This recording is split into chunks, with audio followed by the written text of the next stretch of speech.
Isabel's point of view. Hindi na ako masyadong nagulat sa inasta ni Rafael sa akin ngayon, pero nasaktan pa rin ako. I know what he's feeling, pero hindi ko talaga inakala. Napapaniwalaan niya talaga yung nakita niya sa picture na yon. Kilala naman niya ako. Alam niyang hindi ko magagawa yun sa kanya. Before I lost my consciousness earlier, hindi ko alam kung galit siya o ano. Hindi niya siguro ko papansinin kung hindi pa ako nawala ng malay. Ngayong nagising na ako ay medyo nahihilo pa rin ako. Pero binabaliwala ko na lang iyon. Mag-isa ako ngayon na naiwan sa sala. Rafael is in our room now. Ramdam ko ang lamig sa boses niya kanina. My tears are falling while remembering what happened earlier. Gusto ko na siyang kausapin, pero ayaw naman niya. Gusto kong magpaliwanag sa kanya. Bukas hindi ko alam kung kakausapin niya ba ako. Knowing he's jealous, baka iwasan na naman niya ako. Dahan-dahan akong umakyat at pumasok sa kwarto namin. Nadatnan ko siyang nakahiga na sa kama at nakapikit. But I don't know if he's still awake or not. Kinuha ko ang phone ko. Bago ako lumabas ng kwarto, ay saglit ko pa siyang tinitigan. Sorry babe. Wika ko bago ako lumabas ng kwarto. Bumaba ulit ako at pumunta sa sala. Hindi ko na rin mapigilan na mapaiyak. Binuksan ko ang phone ko at tinignan ang mga contacts na nandoon. I need someone to talk right now. Matagal kong tinitigan ang pangalan ni Cyrus at ni Mama doon. Gusto kong may makausap isa sa kanila, pero ayaw kong makaistorbo. Tinignan ko ang oras at 2:00 na ng madaling araw. Pinunasan ko na lang ulit ang luha ko bago ko hinawakan ang cellphone ko. I decided na wag nilang silang tawagan dahil mag-aalala lamang sila. I cried again. Out of frustration, I covered my face with my hands habang hawak pa rin ang phone ko. Umiyak lang ako ng umiyak hanggang sa nagulat na lang ako nang may magsalita sa phone ko galing sa kabilang linya. Hi ate, are you crying? Narinig ko ang nag-aalalang boses ni Cyrus sa kabilang linya. Napatakip ako sa bibig ko. Nagpunas ulit ako ng luha bago nagsalita. No Cyrus, hindi ako umiiyak. I said, trying not to cry. Sige na, napindot ko lang to. Sorry sa istorbo. Sabi ko at agad na na-off ang tawag. Inilapag ko na lang sa table ang phone ko. Hindi ko alam na aksidente ko palang napindot yon at natawagan siya. Napatitig na lang ako sa kawalan. Nagstay na lang ako sa sala ng halos 1 oras. Umakyat lang ako sa kwarto nang dalawin na ako ng antok. Tanghali na nang magising ako dahil madaling araw na rin naman nang natulog ako kanina. Wala na si Rafael sa tabi ko nang magising ako. Kaya napabuntong hininga na lang ako. I just thought that he's in the office. And as usual, pagkagising ko kanina, ay diretso na naman ako sa banyo at doon sumuka. Pagkatapos ay mabilis akong naligo. Nag-isip-isip pa ako kung susunod akong papasok sa kanya sa trabaho. Pero kalaunan ay nagdesisyon agad ako. Nag-ayos na ako at inayos ko rin yung makeup ko para hindi halata. Nakagagaling ko lang sa iyak. Pagkatapos ay lumabas na ako ng kwarto. Bago ako makababa ng hagdan, ay narinig ko na tumunog ang doorbell. Napakunot noon naman ako. Sino namang pupunta rito sa bahay ng ganitong oras? Hindi na umulit pang tumunog ang doorbell. Kaya naisip ko na baka ng trip lang, kaya bumaba na ako. Pagkababa ko ay nagulat ako dahil siya ring pagpasok ni Cyrus. He's holding some paper bags. Cyrus? Nag-alala ako sa iyo ate, kaya ako pumunta rito. Narinig kitang umiiyak nung. Pinutol ko na kaagad siya sa pagsasalita. I didn't cry, Cyrus, I said. Natigil naman siya, tinitigan ako. Aalis na ako, may trabaho pa ako. Pagpapaalam ko sa kanya, pero hinarangan kaagad niya ako. Napabuntong hininga na lang ako. Heto na naman si Cyrus sa pagiging makulit niya. You're not yet eating ate. Kumain ka. Hindi ako nakapagluto. Sa resto na lang ako kakain. Sabi ko at akmang hahakbang na ulit sana. Pero nagsalita pa siya.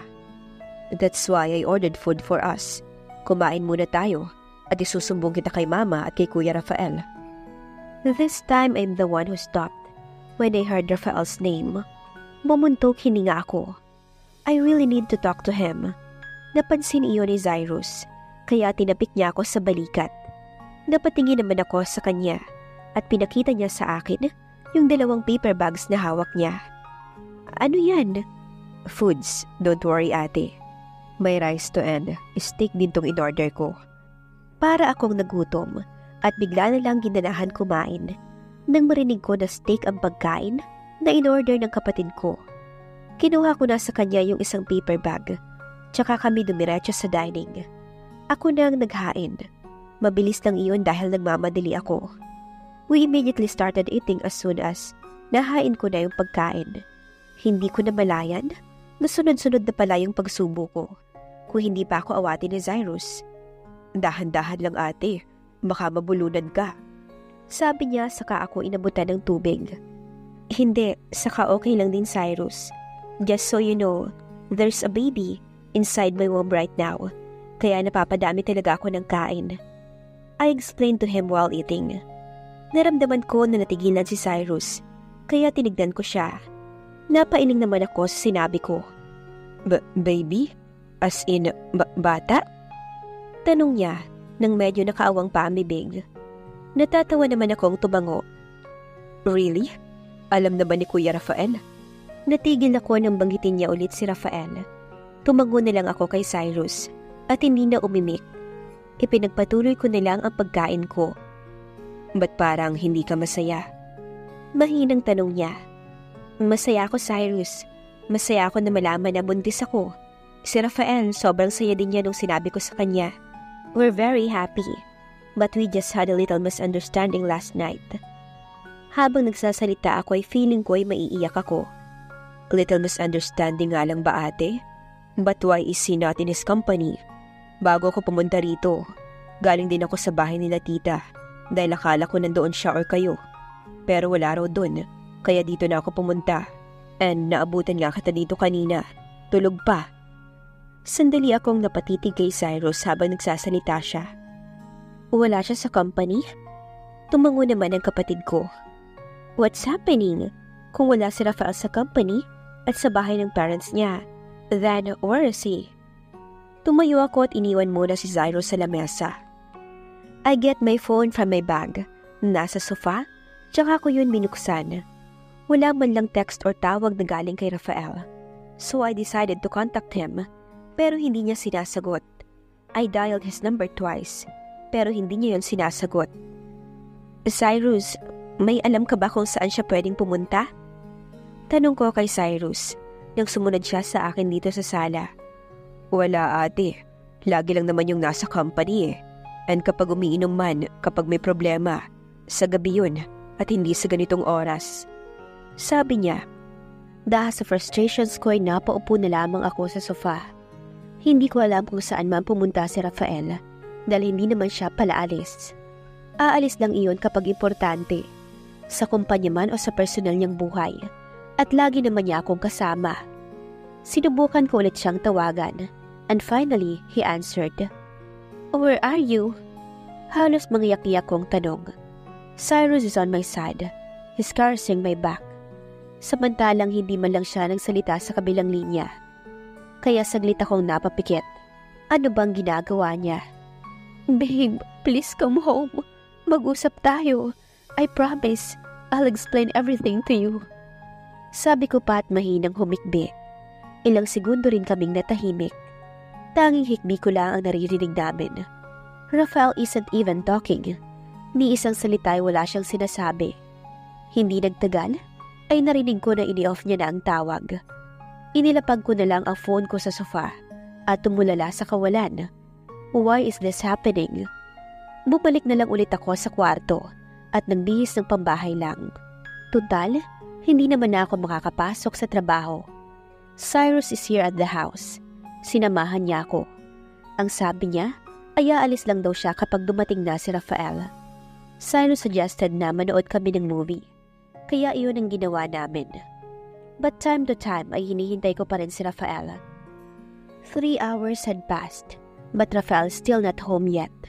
Sinubukan ko pa siyang tawagan, pero hindi niya sinasagot.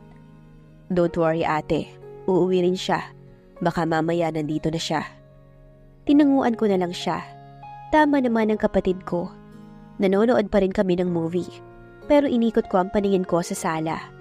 Hanggang sa mahagip ng mga mata ko, ang full body mirror na nakadikit sa wall. I stared at myself through the mirror at nagpunta ang tingin ko sa tiyan ko.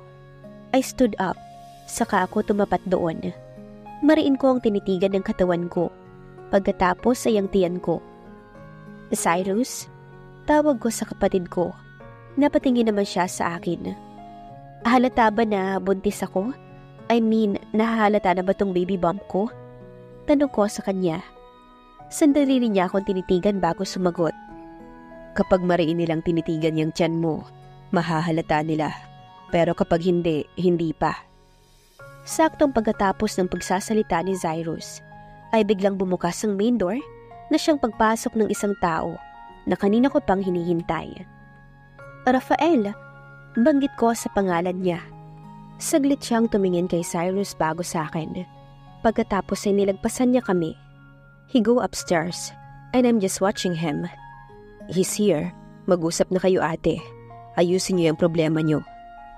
Tumangwa ko at nagpasalamat sa pagdamay niya sa akin. Pagkatapos ay nagpaalam na siya. Umakyat na ako at pumasok sa kwarto namin ni Rafael. Nadatnan ko siya na nakaupo sa kama habang nagsiselfone. Bumuntong hininga ko bago dahan-dahan na upo rin sa kama. Hindi kami magkatabi. May distansya sa pagitan namin. Hindi niya ako nilingon o pinansin. I stared at him for a moment before I called his name. Hindi niya pa rin ako pinapansin at nasa cellphone niya ang atensyon niya ngayon. So I get his phone from him. Natigil siya pero hindi pa rin niya ako nililingon. What? He asked with his cold voice. Please talk to me. I'll explain everything to you. Kung bakit may nakita kang picture na ganun. I said. We both fell into silence. Akala ko hindi na naman niya ako papansinin o kakausapin. But it just took him a while before he finally speak again. Fine. Tell me everything I need to know. Ayoko rin naman ganito tayo eh. I'm not used to this. He said. I smiled a little nang sabihin niya na ayaw niyang ganito kami. Yung may hindi pinagkakaintindihan. Well, parehas lang naman kami eh. We're both not used to this. Pero hindi ito maiiwasan. Mangyayari't mangyayari to. Nasa atin na lang kung paano to aayusin. Ask me first, where do you want me to start? Para hindi ka maguluhan. Tumingin naman si Rafael sa akin. He still has this serious face, but it didn't bother me that much. Start with the restroom scene. What happened? Paano sinaktan ka na naman ni Natasha? Anong dahilan? Tanong niya. I took a deep breath before talking. About that, babe. Nag-aayos na kasi ako nun.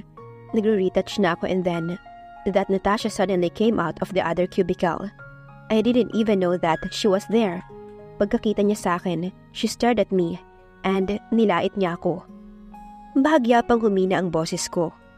But that was not the reason. Hindi ko siya inaway dahil nilait niya ako. Actually, nung tapos na akong mag-ayos, I was about to go out of the restroom. Kung hindi niya lang ako pinigilan. She slapped me, kaya gumanti na ako. I slapped her once, pero grabe yung ginanti niya ulit sa akin. Sinabunutan pa niya ako. And then, nung dumating ka, yung naabutan mo, yun yung ginawa niya sa akin. Paliwanag ko. Bumuntong hininga naman si Rafael bago siya umiwas ng tingin sa akin. I'm sorry. I should have entered the restroom earlier para hindi ka niya sinaktan. Don't say sorry, babe. It's not your fault. Hindi naman natin alam na gagawin niya sa akin yun eh. At sa mismong araw pa ng birthday niya. Hindi man lang siya nahiya. Sabi ko naman, nakaiwas siyang umiling-iling sa akin. And about the picture, babe, I swear, it has no meaning on it. The guy on the picture is just my friend. Close friend rather. Ilang years din kaming hindi nagkita. And we're both shocked when we saw each other at the fast food chain. Kaya hindi namin napigilan na yakapin ang isa't isa. Wala ka namang dapat na ikaselos. I said, almost a whisper. Meron, Isabel. Ayaw ko man magselos pero hindi ko lang talaga mapigilan. I don't want to see you with other men around. Depende na lang kung kilala at pinagkakatiwalaan ko ang taong yon. Matigas at madiin na sabi ni Rafael. I'm sorry. Naiisip ko kasi na parang wala kang tiwala niyan sa akin. Naiiyak kong saad. Napalingon si Rafael sa akin. He's shocked to see me crying. So he immediately moved closer to me before embracing me in his arms. Sorry, Isabella. I didn't mean to make you think like that. I'm sorry. Hindi ko na napigilan na yakapin din siya. I missed being in his arms, even it was just in a while na hindi niya ako pinansin. Few minutes later, ay pareho na kaming kumalas sa yakap. I wiped my tears away, habang si Rafael ay nakatingin lang sa akin. That friend I'm talking about is Jeric. Wait, Jeric? The name sounds familiar. He said. Umakto pa siya na parang nag-iisip. Inaalala ko kung saan o kailan ba niya narinig ang pangalan na yon. I smiled a little before nodding my head. Yes, siya yung kinuwento ko sa'yo last time, di ba? Kaso hindi ko na natuloy yung pagkukwento kasi you got angry at that time. I said to him, but you have nothing to worry about him because he's a gay. Mukha lang hindi but he is a gay. Dagdag ko pa. Bahagyan lalaki ang mga mata ni Rafael sa sinabi ko sa kanya. Kaya mahina na lang akong natawa. I knew he didn't expected it. What? Really? I just nodded at him. Natatawa ko sa ekspresyon niya. Hindi siya makapaniwala sa sinabi ko. Ilang sandali rin kaming nanatili ng ganoon hanggang sa nagsalita ulit ako. So, are we okay now? Mahina kong saad. Sandali pang napatitig sa akin si Rafael bago niya akong initian. It's a sweet smile, so I smiled back. Of course, babe, he said before he gently pulled me again for a hug. Finally, he called me again by our endearment. After I explained to Rafael what happened, ay nagsorry ulit kami sa isa't isa. We cleared things between us at ngayon ay okay na kami. Mabuti na lang at understanding siya. Saan ka pala nanggaling kanina? You really want to know? Mahina rin yung tanong, kaya napakunot ako ng noo. Yes, wala ka raw sa company, sabi ni Cyrus. Pati sa bahay ng parents mo. So, where have you been? Nakipag-meet ako sa dad ni Natasha, kay Mr. Sandoval. Saglit akong natigilan, bago siya binigyan ng nagtatakang ekspresyon. Parang may naramdaman akong kaba sa loob ng isipan ko na nagkita sila. Baka may nangyaring hindi maganda at hindi lang sinasabi ni Rafael, kaya nag-aalala ako. Nalaman na niya yung nangyari? What did he do? May ginawa ba siya sa'yo? Does something bad happened? Sunod-sunod at nag-aalala kong tanong.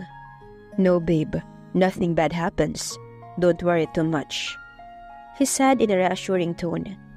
Naalis naman ang pagkakaba ko dahil doon. Anong nangyari? Bakit kayo nagkita? Tanong ko ulit. He apologized to me, to us, for what his daughter Natasha did to you. Napamaang ako ng ilang sandali kasi hindi ako makapaniwala na ginawa iyon ng tatay ni Natasha. Though nagpapasalamat din ako kasi hindi niya kinampihan ng anak niya na mali ang ginawa. Hindi natin yun ina-expect, di ba? Sabi pa ni Rafael at mahinang natawa. Well, mabuti na rin yun, he added. Napatango na lang ako. Wala naman akong maisip na pwedeng sabihin. Nga pala babe, nasabi rin niya sa akin kung anong ginawa niya kay Natasha after what happened. Ano? Hindi ko mapigilang tanungin siya. He said he got really angry at her. Nagsisisi raw siya dahil inayaan niya pa si Natasha na may gawin na ganun. Kilala raw niya si Natasha at hindi na bago sa kanya ang katulad ng ginawa niya sa'yo. And this is the thing. He sent Natasha abroad early in the morning. Ano? Bakit daw? Was it because of what happened? Hindi ko makapaniwalang tanong. Yes, Mr. Sandoval is very sorry to us because of what happened. And he said he sent Natasha abroad para maturuan na ng leksyon. Hindi na siya nagsabi pa ng details. Isa lang daw ang sinisigurado niya. Hindi na tayo guguluhin ni Natasha. It was good to hear na wala na si Natasha sa buhay namin. Nakampante ako sa sinabi ni Rafael na finally, wala nang Natasha na manggugulo sa relasyon namin. At kaya pala kapag nakikita ko na magkasama sila Natasha at Mr. Sandoval, ay parang tumitino siya. Wala siyang ginagawa sa harap ng tatay niya na alam niyang hindi nito magugustuhan. Sa bahay nang kami nagstay ng buong araw. Bigla ring sumagi sa isip ko na baka alam na ng mga tao sa kumpanya yung nangyari sa pagitan namin ni Natasha. Hindi malabong malaman nila yun dahil may nagsidatingan ng mga tao noon bago pa man kami makaalis ni Rafael. Bigla na lang din akong nakaramdam ulit ng kaba. Kakausapin ko sana tungkol doon si Rafael pero bigla namang nagring ang phone niya kaya parehas kaming napatingin doon. Si Dad, tumatawag. Sagutin ko lang. Sabi ni Rafael na tinanguan ko na lang. Hindi naman lumayo sa akin si Rafael nang sagutin niya ang tawag. Kaya naririnig ko ang mga sinasabi niya. Pero si Tito na nasa kabilang linya ay hindi ko masyadong maintindihan. Kaya hindi ko na rin maintindihan kung tungkol saan ang pinag-uusapan nila. Naguguluhan ako. I don't have any idea kung ano pinag-uusapan nila at nakakaramdam ako ng kaba. Hinayaan ko na muna silang mag-usap. Lumabas na muna ako ng kwarto at bumaba ng kusina para kumuha ng tubig. Babalik na rin sana ako, kaso bumaba na rin si Rafael at lumapit sa akin. Tapos na kayong mag-usap? Tanong ko sa kanya. He just sighed and then he nods his head. I held his hand kaya napatingin siya roon. May problema ba? Anong pinag-usapan niyo? Pwede ko bang malaman? Tanong ko ulit. May sinabi lang si Dad about sa company. Sabi niya, mukhang nagdadalawang isip pa siya kung sasagutin niya yon. What about company? Kinakabahan kong tanong. Napansin siguro ni Rafael na kinakabahan ako, kaya nginitian niya ako at hinawakan ng mahigpit ang kamay. Relax, babe. There's no any serious problem in the company.